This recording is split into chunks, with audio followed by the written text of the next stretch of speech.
ইসরায়েলের উপর সবচেয়ে বেশি আঘাত করা দেশগুলোর তালিকা করা হলে এর শীর্ষে নাম থাকবে মিশরের। কিন্তু ইসরায়েলের সঙ্গে একাধিক যুদ্ধে হেরে এক পর্যায়ে দেশটির সাথে শান্তি চুক্তি করতে বাধ্য হয় মিশর।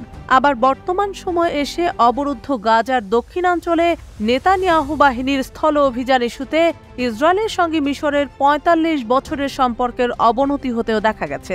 দফায় দফায় এসব সম্পর্কের রদবদলের মাঝেই এবার দেখা গেল মিশরের আরেক রূপ। সম্প্রতি পাওয়া তথ্য মতে গত বছরের অক্টোবর মাসে গাজা উপত্যকায় ইসরায়েলি গণহত্যা শুরু হওয়ার পর থেকে ইসরায়েলি পণ্য আমদানি রপ্তানির কাজে মিশরীয় সমুদ্র বন্দরগুলো স্বতঃস্ফূর্তভাবে ব্যবহৃত হয়ে আসছে। একটি মুক্ত তদন্তের বরাত দিয়ে এ খবর জানিয়েছে আরবি পোস্ট পত্রিকা। গত ৩ মাসে ১৯টি জাহাজের তৎপরতা ও তাদের চলাচলের রুট পর্যবেক্ষণ করে পত্রিকাটি এ খবর দিয়েছে। অর্থাৎ সমুদ্র পথে যখন কোনো দেশই ইসরায়েলকে পণ্য সামগ্রী পরিবহনের অনুমতি দিচ্ছিল না, তখন মিশর ইসরায়েলি পণ্যের পরিবহন পথ সুগম করে দেয়। আরবি পোস্ট পত্রিকার প্রতিবেদনে বলা হয়েছে ১৯টি জাহাজ বিগত মাসগুলোতে ইসরায়েল ও মিশরীয় বন্দরগুলোর মধ্যে আসা যাওয়া করেছে। বিভিন্ন দেশ থেকে পণ্য এনে মিশরীয় বন্দরগুলোতে খালাস করা হয়েছে এবং পরে সেখান থেকে সুবিধা মতো এসব জাহাজে করেই সেসব পণ্য ইসরায়েলে পৌঁছে দেওয়া হয়েছে। গাজায় ইসরায়েলি গণহত্যা শুরু হওয়ার পর থেকে ইসরায়েলগামী বাণিজ্যিক জাহাজগুলোতে ঘোষণা দিয়ে হামলা শুরু করে ইরান সমর্থিত ইয়েমেনের হুথি আনসারুল্লাহ আন্দোলন। তবে মিশরগামী জাহাজে হুথিরা হামলা চালায়নি।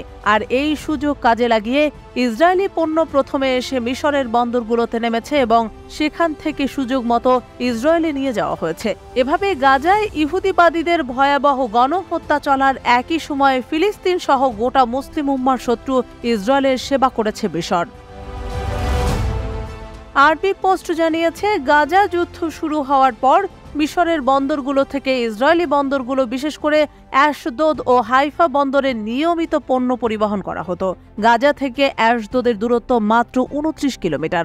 মিশরের যেসব বন্দরকে ইসরায়েলের সেবায় নিয়োজিত করা হয়েছে সেসব বন্দরের কয়েকটি হচ্ছে পোর্ট সাইদ, আবু কির, আলেকজান্দ্রিয়া, দেখেইলা এবং দামিয়েত্তা।